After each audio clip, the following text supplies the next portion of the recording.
try not to make a mess.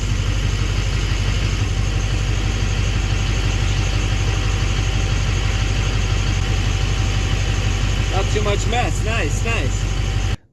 Oil is suitable for continued use. Resample 7,000 miles. So then a resample. And then same thing, resample in 7,000 miles or 125 hours.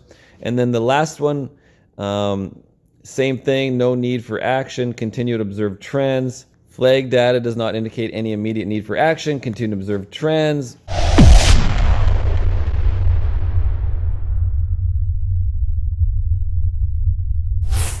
Took the sample yesterday, October 23rd. Fluid time, 69,260 miles.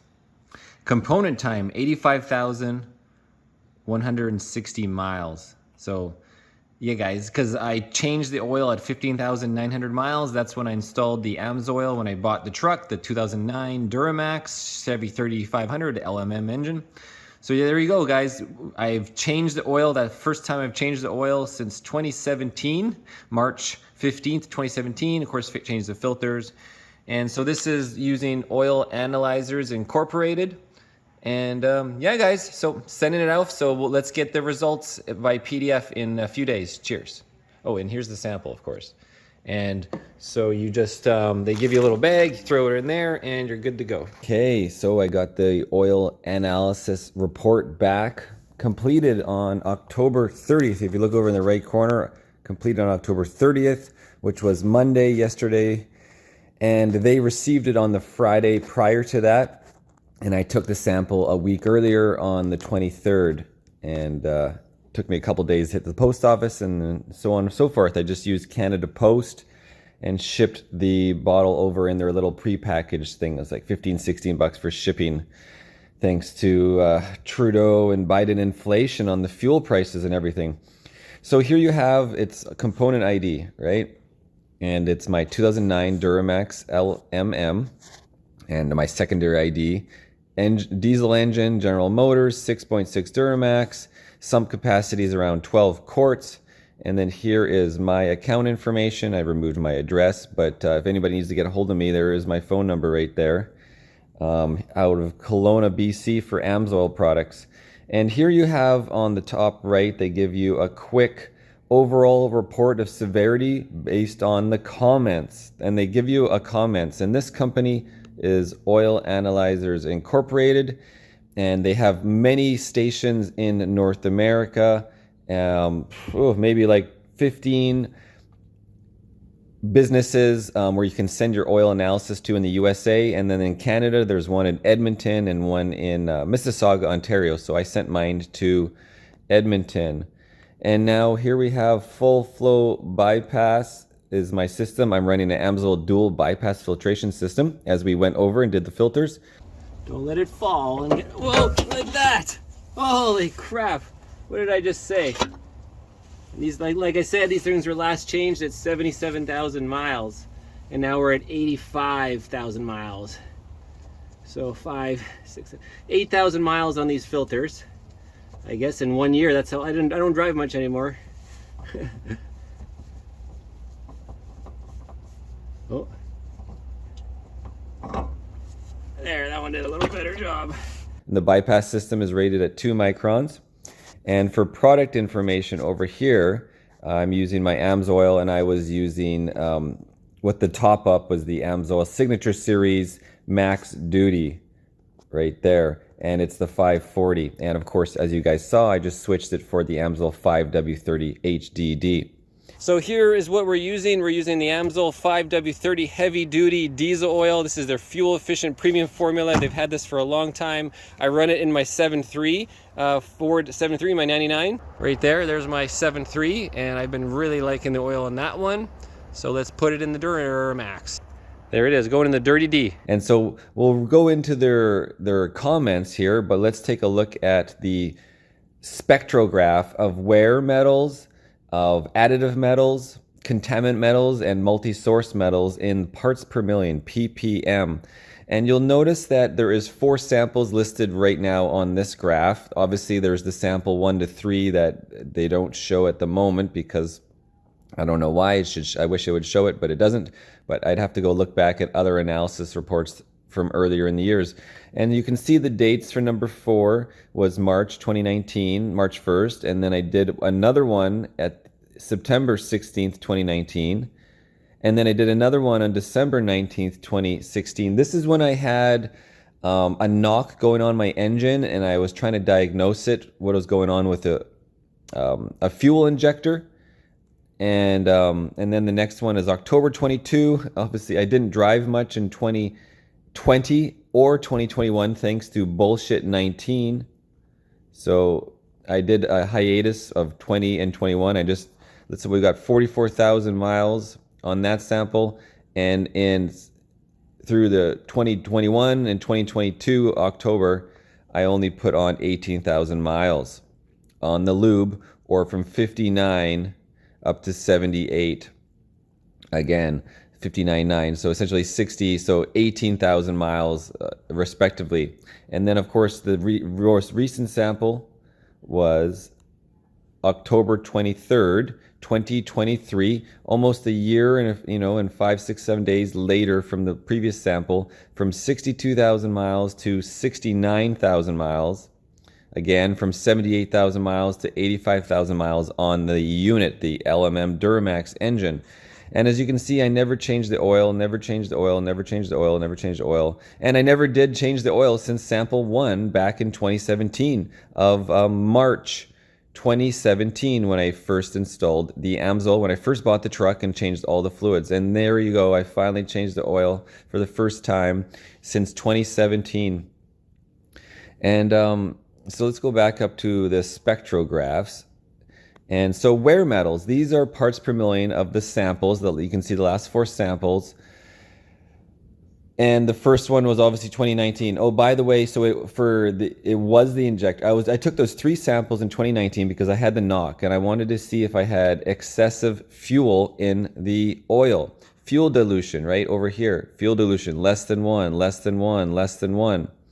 So I didn't have my fuel injector just pouring in fuel, which went bypassed and then unburnt and then went into the oil. I actually, ironically, after all that, once I changed the injector, I actually went less than 2 estimate. So the new injector actually had a little more fuel dilution, but still well, no issues there. So back in 2019, we started with 74 parts per million of iron, and it went up. And then of course, if we look at the time, let's change color here. Okay, so I got the red pen now, and so that was again at miles on the oil was at 38,000 miles on the oil, 52,000 on the truck. We had 74 parts per million. And then when I took the sample later on with 42,000 miles, it went up to 107 parts per million. And don't be alarmed by 100 parts per million. There's a reason it's yellow and not red. You know, back to when at the top here, normal, abnormal, critical. Critical is red, and then you can see abnormal, and then is right there is number 2. And so abnormal wear, regular wear, nothing to even mention. And then the next sample, number 5, from 107 to sample 6, we went to only 2,000 more miles, and it went down to 100 parts per million. And then from 44,000 miles from 2019 to this October 2022, what do we have there? 18,000 miles from 44 to 62. It went up to 122, or up 22 parts per million. And then from a year later and 7,000 miles later, it went up another 19 parts per million to 41. And so I would be more concerned, and this would be in the critical of iron wear in parts per million, if it was more in the 300, 400, 500 parts per million. And I've seen that before with motorcycles and such, race bikes, where you can have a significant amount of wear, other people's vehicles, etc. So in the low 100 is no big deal. And then the next one, so that's iron, and so it's graphene. And now if we go and look at, there is a graph for iron. There it is, iron in the blue. So it, you know, went up a little bit and then down and just on a trend like this. But it's the same oil, so more of that iron wear happens over time, and it's being added to the oil. If what you need a problem is if you're going like this and then all of a sudden it jumps up like that, you know, and then you're gonna be like, okay, why did it just jump up? Like, it's not on a normal path. What's going on? Is there a critical engine issue? Why am I having a critical amount of wear instantly, right? So let's go back to the original. Next is chromium. And you can see 1, 2, 2, 2, 2, nothing, absolutely normal. Nickel, 0, 0, 1, 1, 1, nothing to contest. Aluminum wear. So because it's a diesel, there's not too much aluminum in the engine. There's more iron wears for everything. And now aluminum, if this was my race bike, my BMW, it would be not iron wear, it would be aluminum wear in the 50 or 100 parts per million, etc. And so next one we have is copper. 261, 270, 227, 134, 135. It is dropping. My copper wear is having less over those miles and over those years. And you got to consider every year I'm changing the filters as well. So you got to consider that it can clean the system a little better. Lube changed, filter changed, yes, but then no, and then yes and yes. So also keep that in mind. From the 19, I only changed the filter once in those 3 oil analysis. So here we have copper. Copper, as you can see, like we said, it's going along and then it's dropping. And these ones, I didn't change the filter, right, in any of these guys. I think it was just the first one, and then last year, and then this year. And so yeah, and then we're very consistent, nice and perfect. Next, we're looking at lead parts per million. 4, 2, 2, 8, and 9. So lead has increased in the oil of wear metals from the engine. Still, we're talking parts per million here. Under 10, it is nothing to consider. That's why it is green. It's just something to note. Whoa, what is the cat doing outside? It just jumped off of somebody scared him somehow. Anyway, sorry. And then we have 10, 2, 2, 2, 4, and 4. Again, totally super low parts per million, under 10. And here we have lead and tin on the top right, and you can see they're all just on the bottom here through the filters. Nothing to look at on the graph. Next, we're looking at cadmium, and it's all 0. Silver, all 0. Vanadium, how you pronounce it. So that is for the wear metals, guys. So the only thing to note was really is copper is going down in terms of engine wear, and iron is going slightly up in terms of engine wear over those many miles and those 3 years. Next, we're going in contaminant metals. These are contaminant metals such as silicone. Now, silicone is actually dirt. So if you take your little rocks and your little mini dirt and you grind them all up, and when you put them in a graph, they are silicone. So silicone is dirt in your oil. It is a contaminant.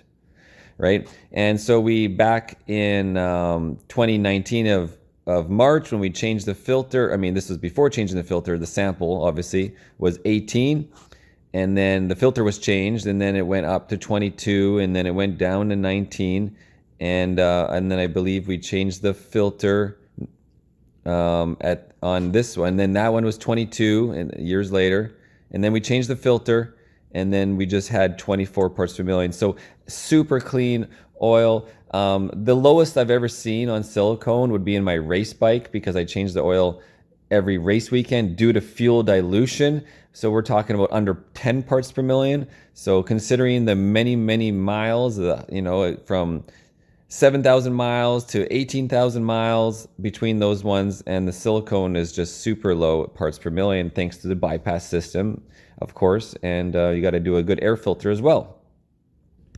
So here we have on the graph silicone in blue, and you can see it went up slightly, then down slightly, and just slowly going up in the 20 parts per million. Next, we have sodium. Sodium. Now, you guys know that. It's kind of like salt, right?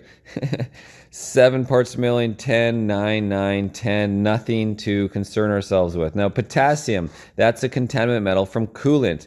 You know, if you have coolant with potassium and you have a leak, all of a sudden, instead of being 8, it's going to be 5, 600, 1,000. And this is why oil analysis is great, because you'll be like, all of a sudden, you're going to catch a coolant leak on the into your engine oil before catastrophe on the side of the road where you have no coolant and your engine oil is completely contaminated with coolant, and you're going to have and now your engine wear is going to be off the charts. Everything is going bad. Your engine is failing. You're towing your truck. So it's a good heads up. So I got no coolant leak. Potassium is just nothing to do with any leakage. No issue. It'll be in the hundreds to thousands. And now we go on to titanium, 0. Molybdenum, however you say it, 28, 28, 22, 16. It's on the way down. These are the multi-source metals. Antimony, 2, 1, 0, 0, 0. Manganese, 0, 1, 1, 1, 1, nothing. Lithium, 0, 0, 0, 0. I don't know why there's 1 lithium in there, but who knows? It could have been the slightest little contamination in the sample. Who knows? Lithium, all those batteries I've been hanging out with, right? And then boron, 33, 29, 29, 38, and 24. So it's gone down and then up to 38 last year, and then down to 24. Now I'm looking back on the graph here. Of course, we have silicone, which was the dirt, going nowhere. Yeah, so again, there was your silicone. You got super low dirt, hardly any dirt in the system. And if we go, there's the chromium, aluminum, nickel on this graph right here. The aluminum wear went up to 5 parts per million, really nothing. Silicone, there's the sodium, potassium, molybdenum, and magnesium, calcium. Calcium is, we're getting ahead of ourselves with this. Okay, so now we're moving on to additive metals. These are the metals and parts per million that are in the oil. You are replenishing these additives with top-up, and you're replenishing these additives when you use a fuel additive, such as AMSOIL's diesel concentrate, and it's actually helping your oil last longer for extended drain intervals. So magnesium, here we go. And then we got calcium, barium, phosphorus, and zinc. So, you know, sulfur, phosphorus, and zinc are important for when you have metal-metal contact. They are like a barrier that protects, coats the metal. So when there is metal-metal contact, there is lubrication. So the barium, the phosphorus, the zinc, the magnesium, they are a lubricant for metal-to-metal contact. When the oil barrier, essentially the float barrier, is broken and the metal actually does touch each other, they are there to coat and kind of be like a little force field of protection with those, because they're literally zinc and phosphorus are these metals that then they become the wear and not the actual engine. So magnesium in the oil was at 848, 965, 865, 781, 830. So you can see it's going up and down. And as when I change the filters and I add 2 more new quarts, that is replenishing the additives with the new oil. And the same thing with the diesel concentrate. And calcium, this is what keeps your engine oil clean. Calcium is a detergent. It is cleaning the oil. And so we had 1101, 1288, 1189, 1500 it went up to, and 1527. So it is rising. So with me changing the oil and topping up, it is just improving more. So you need to have certain levels. You know, you're going to need to have a minimum of, say, 900 parts per million of calcium. When you buy other brands of oils, they're going to have, less. It could be 500, 600 parts per million. There's going to be less phosphorus, less zinc. That's why AMSOIL even sells a high zinc formula 10W40. It's for those old Chevy Corvettes with the tappets on the top, which need high amounts of phosphorus. It's the opposite of your low ultra sulfur diesel. High ultra sulfur diesel is going to have more protection, more lubrication, it's going to help your fuel pump, it's going to help your injectors. The emissions are killing your vehicle, okay? It's making it last less. It's actually making more vehicles being thrown away The government is doing everything backwards. Nothing is helping save the environment. It's just China style with all the products that you use once. You buy a printer, throw it away because the print cartridges cost more than the printer. Well, now your toaster breaks down, you buy a new one. There's no fixing it. And it's the same thing with the emissions. Now, ultra low sulfur diesel is wrecking your vehicles, and that's why we had to have additives to put it in. It's all consequential bad. The emission systems that make your engine run hotter hurt your engine oil more. They're running a thinner viscosity oils in your engines to save them money because they have to make the government quotas for fuel mileage for their fleet. And if we put a 20 weight in across our whole fleet, we're going to save a mile per gallon across our fleet, and that's going to save us tens of millions of dollars. But you guys as the customer, your engine's going to wear faster. You got to change your oil more. That's more waste oil. That's more engines. That's more vehicles being thrown away. It's absolutely ridiculous. So anyways, back on track, guys. And then phosphorus, another additive metal to prevent wear, 938, 1085, 993, 1146, 1146. I love how those two are identical from a year apart. And then zinc, 1171, 1351, 1302, 1277, 1292. It is increasing up and down. It is monitoring. Okay, and so there you have your magnesium, calcium, barium, phosphorus, zinc, and you see them on the charts here. Just maintaining. The oil so I've continued to go another 100,000 miles. It's going to just continue to go on these same paths. The oil is not going worse. It's not losing additives with what I'm doing in terms of changing the filters once a year, topping up when needed, and of course using a fuel additive. Everything is being maintained. So it's just, I'm killing it. This oil as is just not just resample, but it's like just monitor your trends and continue doing what you're doing, and the oil will last forever. Forget about 69,000 miles on the oil. What about, let's go 140,000 miles? What's going to change? What is going down? The only thing that is increasing is the iron wear, but that's obvious. You're obviously going to have 20 parts per million of iron wear every year, and that is nothing. 20 parts per million. That is like, oh, this oil, oh yeah, so after another 10 years, I'm going to have another 100 parts per million of iron wear. Like, no issues whatsoever. Okay, I know this is going long information, but there's so much here to say. So back to our date samples, date received, lube time, unit time, a lube changed, lube added, filter changed, fuel dilution. We already talked about that. It's not really going anywhere. Soot, excessive soot. This is an important one because diesel engines produce soot, and you don't want your engine oil over sooted. Now, you know, when you put oil in your diesel engine, from the previous soot, from the previous oil, it's going to blacken it instantly, and then the soot darkens your engine oil. Like, that's why diesel engine oil is black. So when your engine oil is black, it doesn't mean it's dirty. It doesn't mean you have excessive soot, you know, because we got 0.9, 0.8, 0.7, 0.7, 1.0. The soot is not changing whatsoever. I don't have excessive soot whatsoever. And then, of course, water percentage, less than 1, less than 1, less than 1, less than 1. And let's look at the graphs. Okay, over here, fuel dilution soot. Here is the soot going down and then slightly up to 1. And yeah, fuel dilution not even on the damn chart. Now, while we're here, we might as well just look at the graph for viscosity. So the red number is viscosity measured at 100 Celsius. So this is the second number. This is your operating temperature viscosity, which is always around 100 Celsius. That's the measurement for it. So when you buy a 5W40 or a 10W40 or a 0W40, this is the 40. This is the 40 weight, right? For SAE. It's a 40 weight, SAE. Hopefully you can hear me as I'm writing and the pen's not making noise. And so that there is a category for a 40 weight. And you can see here we're right on the charts of 15, 15, 14.9. So here we have it, 15.3, 15.5. The viscosity increased the slightest amount back to 15.3, and then it decreased 14.8, and it decreased to 14.5. So if I jumped out a grade, so we have to look up what the grades are. I don't remember what a 40 grade is, but a 40 grade could be, say, 13.8 to 16.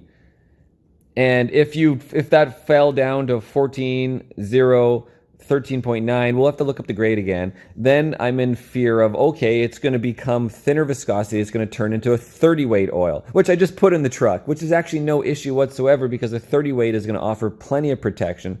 I guess we'll see if the parts per million of iron wear go up slightly more with the 30 weight. But the fact is, when you're using AMSOIL, because of the additives, because the oil is not breaking down from thermal, because it is not thickening up because of burning out thermal burn essentially, and burning out say small molecules and leaving back the fat ones, and then the viscosity increases, the opposite of decreasing.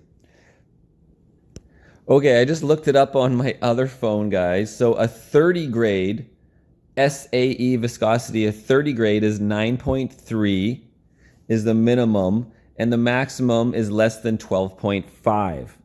So I'm at 14.5, and it's not going down very fast. So it's 12.5. It's far away. So a 40 grade is 12.5 at the minimum and 16.3.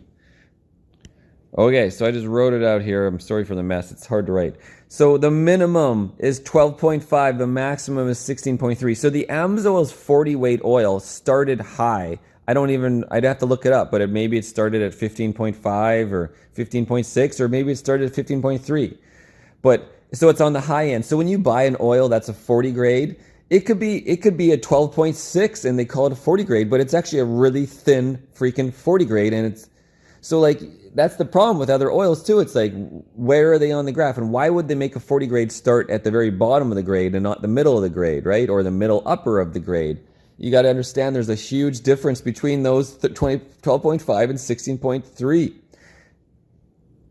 And of course, back to the 30 weight, it's 12.5 down to 9.3, and then 9.3 would be so on and down for the 20 weight oil. And a 50 weight oil is 16.3 up to 21.9. So when you have a 50 weight for your Harley, is it a 20 or is it a 16.4? And this makes a huge difference in terms of protection for the wear, for the weight of protection, the weight to break that barrier. Like a ship in the sea is how much it holds up for the weight before it sinks and has metal-to-metal contact, or essentially the boat sinks. So viscosity.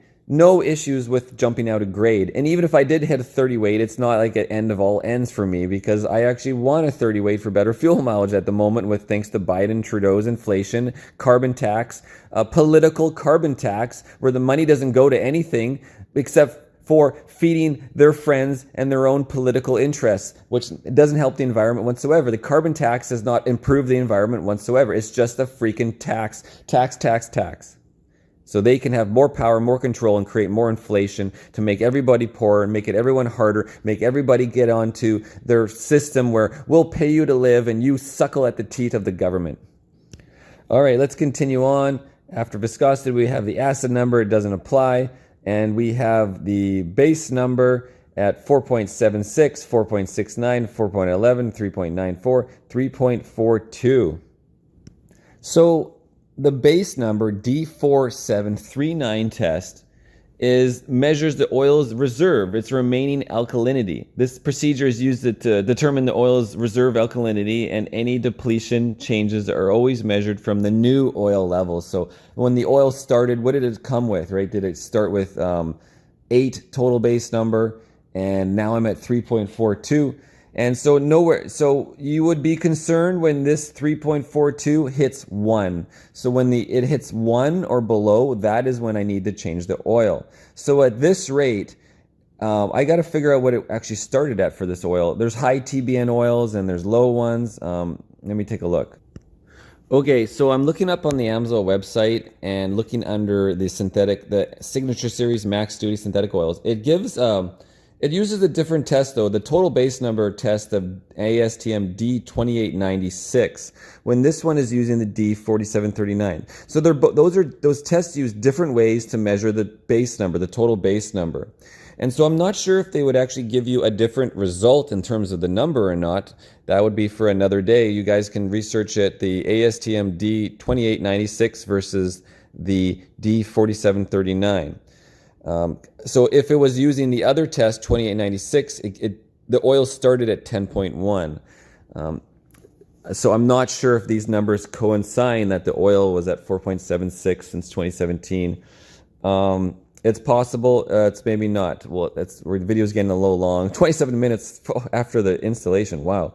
So, but as the trends are going down, obviously it's going to last another whatever, many years, 20,000 miles, 40,000 miles. That might be the limiting factor. But notice they also don't even make it. It's not even a green. It's not even an orange. So I'm assuming those tests are giving different results. So let's move on. Oxidization, 13, 15, 15, 18, 20. Just slightly increased. Nitration, 9, 11, 11, 12, 14. Nothing to concern ourselves with. And here is the acid number. You can't even see it. The base number. And base number 4739 and base number 2896. This is strange. Like, I have to give them a call. Why is it not showing up? Just the base. Why are they only doing this number now? They switched it up, and so it's slightly depleting, but it's going to take a long time before it eventually gets down and down to 1. So now here's the historical comments, from the first one in 2019. Obviously, it was back. The oil was first changed initially and installed in 2017. Flag data does not indicate any immediate need for maintenance action. Continue to observe the trend and monitor equipment and fluid conditions. Copper is most likely leaching into oil via the oil cooler core tubing. This typically does not require maintenance action unless there is evidence of coolant in the oil. Iron is at a minor level. Iron sources in the engine can be cylinder liners, iron pistons, hardened steel camshafts, crankshafts, gears, hardened rocker arms, valve bridges, alloy steel cam follower, rollers, etc. Boron is a slightly low for this lubricant. Boron levels may decline naturally with use, so this is not a cause for concern. Oil is suitable for continued use. Observe trends in future tests. Your note was taken into consideration, whatever my note was. And then we go on to the next one, and this is when I'm concerned about oil analysis, or I'm concerned about fuel dilution from my injector knock. Flag data, not the same. That continue to observe trends, monitor coppers at a moderate copper. Same thing, leaching oil into no maintenance. My silicone sources at a minor level. And silicone sources are dirt, alumina, silica, seals and gaskets, or even the gasket material. My truck, when I first installed the oil, it is at 15,900 miles. The truck is just getting broken. It only had 355 hours on it versus now we got, 3,000. Environmental boron is slightly low. Oil is suitable for continued use. Resample 7,000 miles. So then a resample. And then the same thing, resample in 7,000 miles or 125 hours. And then the last one, same thing, no need for action. Continue to observe trends. Moderate level silicone, minor chromium, minor, and boron is slightly low again, naturally decline. Oil is suitable for continued use, resample in 7,000 miles or 125 hours, but of course I changed the oil. And then into the comments here, obviously back to the sample number 8. Flag data does not indicate any immediate need for action. Continue to observe trends. Iron is at a moderate level. Iron sources for engine. We already talked about the same thing. Bearing bushing metal is at a moderate level. Braces at minor level. Chrome, etc. Boron is slightly low again. And lubricant filter change acknowledged. So it's been done. So that's it, guys. So again, copper could just be leaching from the copper pipes. Iron is just slightly going up. And boron is just slightly declining with natural, and that is a multi-source metal. It's not a wear metal, it's a multi-source metal in the oil.